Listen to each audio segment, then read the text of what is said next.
새벽 3시 서울의 한 오피스텔.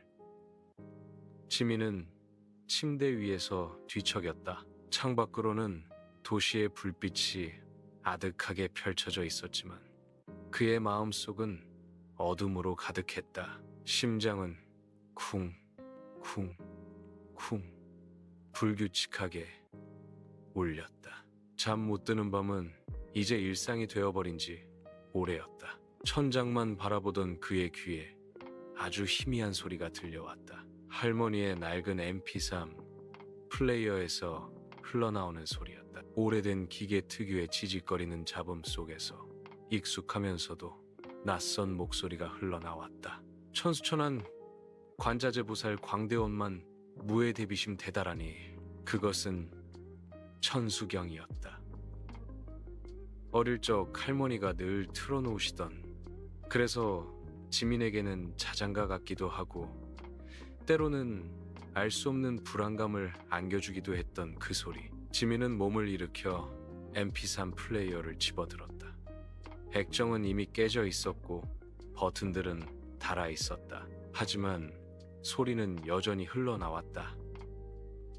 그의 손가락이 무심코 재생 버튼을 누르자 음량은 조금 더 커졌다. 그리고 그 순간 천수경의 구절 중 나무관 세음보살이 울려 퍼지는 순간 그의 눈앞에 펼쳐진 도시의 야경이 마치 오래된 TV 화면처럼 지지직거리며 일렁였다. 심장이 더욱 격렬하게 뛰었다. 그것은 단순한 환각일까? 아니면 며칠 후 지민은 할머니의 유품을 정리하다 낡은 상자 하나를 발견했다. 상자 안에는 빛바랜 사진들과 함께 손때 묻은 작은 책 한 권이 들어있었다. 겉표지에는 아무런 제목도 없었지만 펼쳐보니 익숙한 글자들이 눈에 들어왔다. 천수경이었다. 하지만 인쇄된 것이 아니라 한 글자 한 글자 정성스럽게 손으로 필사된 경전이었다. 종이는 세월의 흔적을 고스란히 담고 있었고 먹물은 희미했지만 필체는 힘이 있었다. 경전의 여백에는 작은 글씨로 무언가가 빼곡히 적혀 있었다. 마치 누군가의 간절한 바람이 담긴 일기장 같았다. 그리고 그중 한 페이지에 할머니의 것으로 보이는 삐뚤빼뚤한 글씨가 눈에 띄었다. 이 경전에는 사람들이 모르는 한 가지 비밀이 있다. 그 아래에는 낡은 지도가 그려져 있었고 현무암이라는 글자와 함께 산속 깊은 곳에 위치한 작은 암자의 주소가 적혀 있었다. 지민은 그 글귀를 읽는 순간 잊고 지냈던 할머니의 온기가 손끝에서 느껴지는 듯했다. 동시에 알 수 없는 이끌림과 함께 가슴 한편에서 묘한 기대감이 피어났다. 불면과 불안에 지쳐있던 그의 마음에 작은 파문이 일었다. 어쩌면 이 낡은 경전이, 이 알 수 없는 비밀이 자신을 짓누르는 무언가로부터 해방시켜줄지도 모른다는 막연한 희망. 지민은 주말 모든 것을 뒤로하고 그 암자를 찾아 나섰다. 복잡한 도시를 벗어나 산길을 오르는 동안 그의 마음은 조금씩 가벼워지는 듯했다. 굽이굽이 이어진 길 끝에 고즈넉한 암자가 모습을 드러냈다. 오래된 나무들이 암자를 감싸고 있었고 새소리만이 고요를 깨뜨렸다. 암자에 들어서자마자 지민은 작은 마당에서 낙엽을 쓸고 있는 노스님을 발견했다. 스님은 허름한 승복을 입고 있었지만 그의 눈빛은 형형하게 빛났다. 스님은 지민을 보자마자 빙긋 웃으며 말했다. 오실 줄 알았습니다. 지민 버부님. 지민은 놀라움을 금치 못했다. 자신의 이름을 어떻게 아는 걸까? 현무 스님은 지민의 손에 들린 낡은 경전을 보며 고개를 끄덕였다. 그 경전이 자네를 여기까지 이끌었구려. 할머니의 손때가 묻은 것이 분명하군. 스님은 지민을 작은 방으로 안내했다. 방 안에는 차향기가 가득했다.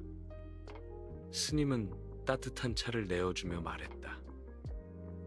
그 경전의 비밀이라.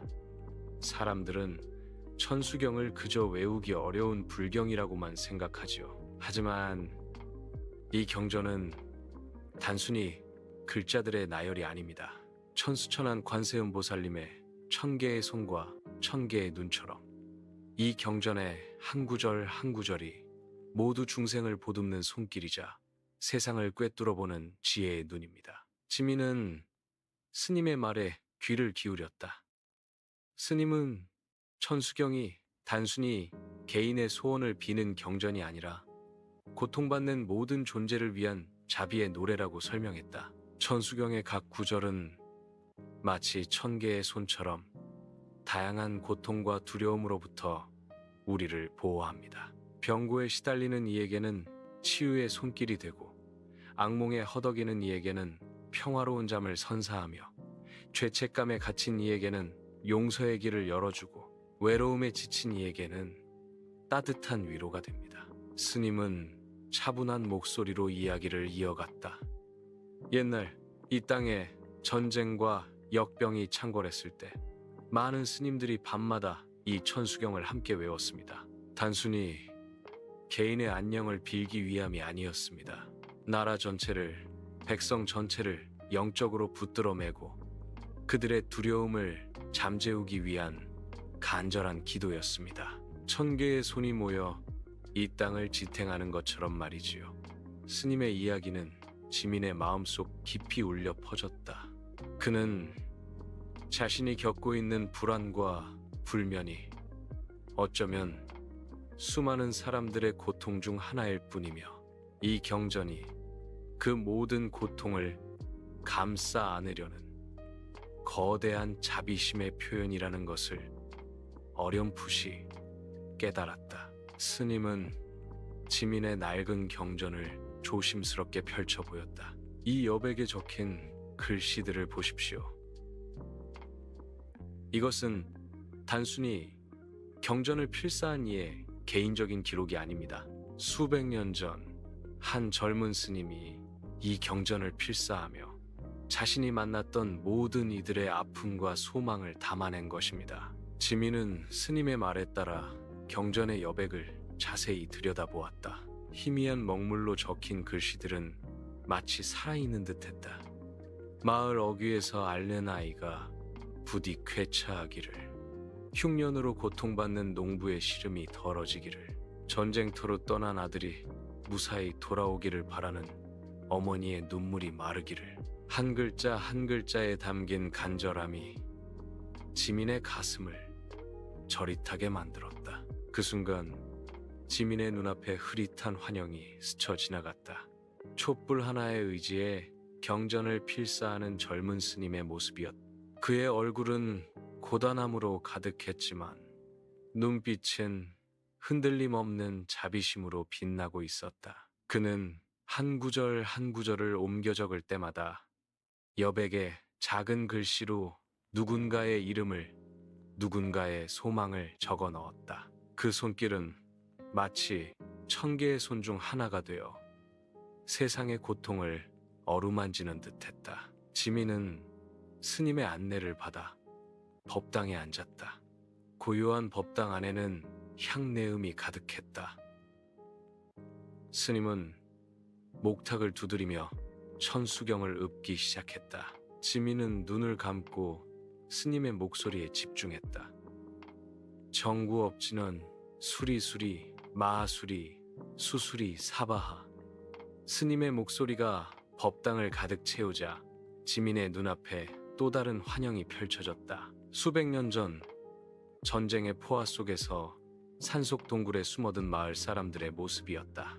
굶주림과 두려움에 떨면서도 그들은 서로의 손을 잡고 나무관 세음보살을 나지막이 읊조리고 있었다. 그들의 목소리는 떨렸지만 그 속에는 절망 속에서도 희망을 놓지 않으려는 간절함이 담겨 있었다.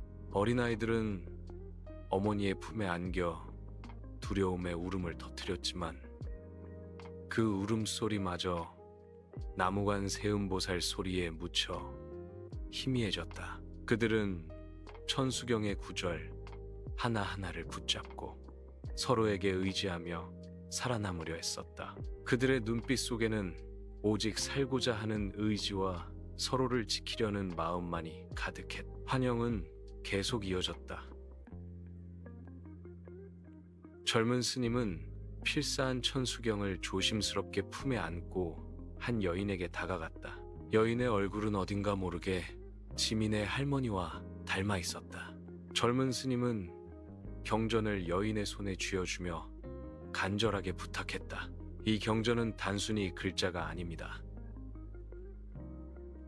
이 안에 담긴 1000개의 손과 눈이 부디 대대로 이어져 이 땅에 고통받는 이들을 보듬어 주기를 바랍니다.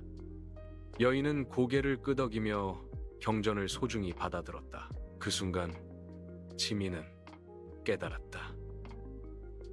자신의 할머니가 그리고 그 이전의 수많은 조상들이 이 낡은 경전을 대대로 지켜왔다는 것을, 단순한 유품이 아니라 수백 년의 세월을 넘어 이어진 자비의 유산이라는 것을. 그의 가슴 속에서 뜨거운 무언가가 울컥 치밀어 올랐다. 지민은 스님과의 대화를 통해 천수경의 각 구절이 자신의 삶과 어떻게 연결되는지 깨닫기 시작했다.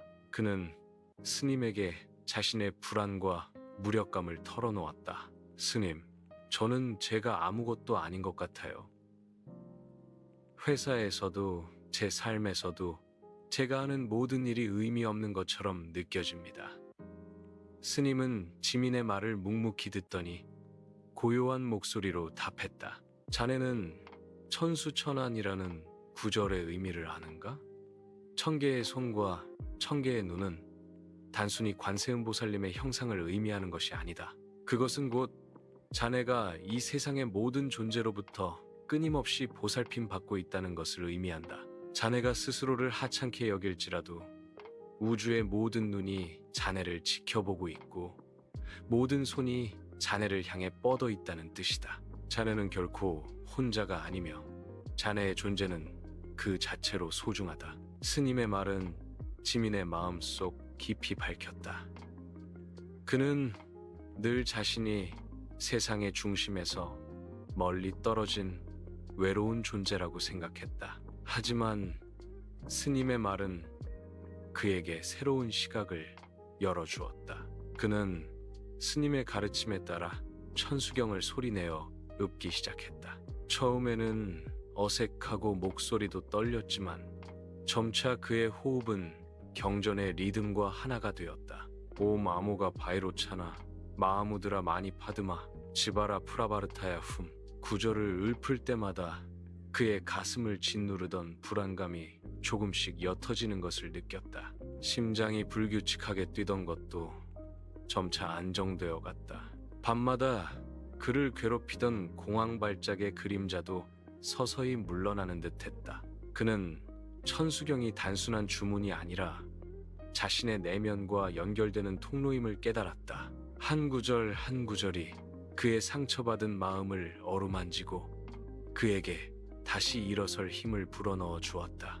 어느 날 밤 갑자기 거센 폭풍우가 몰아쳤다. 산사는 순식간에 어둠에 잠겼고 전기가 끊겼다. 사방은 칠흑 같았고 빗소리와 바람소리가 모든 것을 집어삼킬 듯했다. 지민은 홀로 방에 앉아 있었다.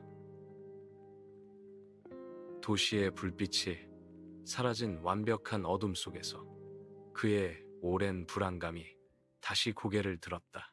심장이 다시 격렬하게 뛰기 시작했다. 그는 이대로 도시로 돌아갈까 아니면 이 어둠과 마주할까 하는 갈림길에 섰다. 그때 멀리 법당에서 희미하게 들려오는 천수경 소리가 그의 귀를 파고들었다. 스님의 목소리는 아니었다. 마치 수많은 사람들의 목소리가 한데 섞인 듯 아득하면서도 단단한 소리였다. 그것은 그를 부르는 소리 같았다. 지민은 깊은 숨을 들이쉬고 자리에서 일어났다. 손전등도 없이 그는 오직 천수경 소리에 의지해 어둠 속을 걸어갔다. 삐걱거리는 마루, 바람에 흔들리는 나뭇가지 소리, 빗물이 처마를 때리는 소리가 그의 발걸음을 더욱 무겁게 만들었다. 하지만 그는 멈추지 않았다.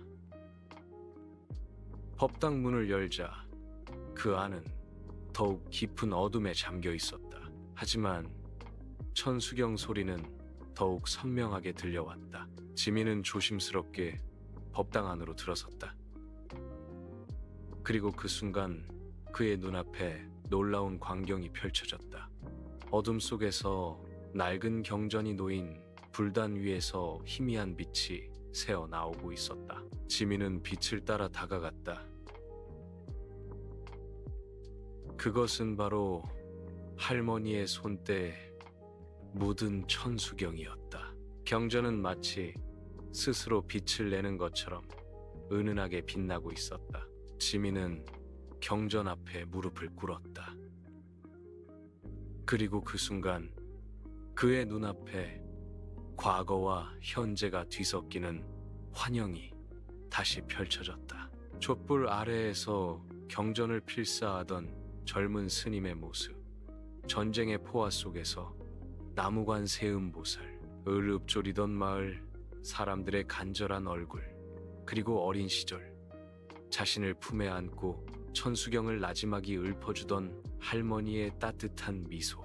이 모든 순간들이 하나의 거대한 물줄기처럼 지민의 의식 속으로 흘러들어왔다. 그는 과거의 스님과 할머니와 그리고 지금의 자신과 함께 천수경을 읊기 시작했다. 그의 목소리는 더 이상 떨리지 않았다.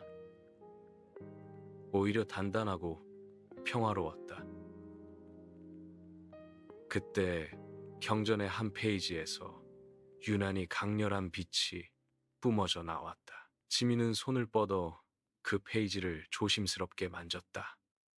할머니의 삐뚤빼뚤한 글씨가 빛 속에서 더욱 선명하게 드러났다. 그 글씨는 마치 살아있는 듯 그의 눈앞에서 움직였다. 이 경전의 1000개의 손과 눈은 결국 네 마음속에서 피어난 잡이다. 지민은 그 글귀를 읽는 순간 온몸에 전율이 흘렀다. 그 모든 불안과 두려움, 무력감은 결국 자신의 마음속에서 만들어낸 그림자였다는 것을 깨달았다. 1000개의 손과 눈은 외부의 신비로운 힘이 아니라 자신의 내면에 잠재된 무한한 자비심과 연결되어 있었다. 할머니가 남긴 비밀은 바로 이것이었다. 외부에서 구원을 찾는 것이 아니라 자기 안에 자비를 발견하는 것. 그는 눈물을 흘렸다. 그것은 슬픔의 눈물이 아니라 오랜 방황 끝에 찾아온 깨달음과 안도감의 눈물이었다. 폭풍과 거치고 새벽이 찾아왔다. 동쪽 하늘이 붉게 물들기 시작했고 산사의 고요함 속에서 새소리가 울려 퍼졌다. 지민은 법당 문을 열고 밖으로 나섰다. 어제의 폭풍은 흔적도 없이 사라졌고 세상은 마치 새로 태어난 듯 맑고 깨끗했다. 그의 마음속도 그러했다. 그는 여전히 서울에 지친 회사원이었다. 하지만 이제 그의 마음속에는 천수경이 남긴 고요한 평화와 단단한 믿음이 자리 잡고 있었다. 서울로 돌아온 지민은 여전히 지하철을 타고 출근하고 복잡한 업무에 시달렸다. 하지만 이제 그는 더 이상 불안에 떨지 않았다. 지하철 안에서 그는 이어폰을 끼고 조용히 천수경을 들었다. 할머니의 낡은 MP3 플레이어에서 흘러나오던 그 소리였다. 그 소리는 그에게 세상의 소음으로부터 자신을 지켜주는 방패가 되었고 복잡한 삶 속에서 길을 잃지 않게 해주는 나침반이 되었다. 천수경의 진정한 숨겨진 이야기는 결코 거창한 기적이 아니었다. 그것은 수백 년 동안 수많은 평범한 사람들의 삶을 조용히 붙들어 매고 그들에게 희망과 위로를 전해주었던 자비의 속삭임이었다. 지민의 삶처럼, 그리고 이 이야기를 듣는 당신의 삶처럼 말이다.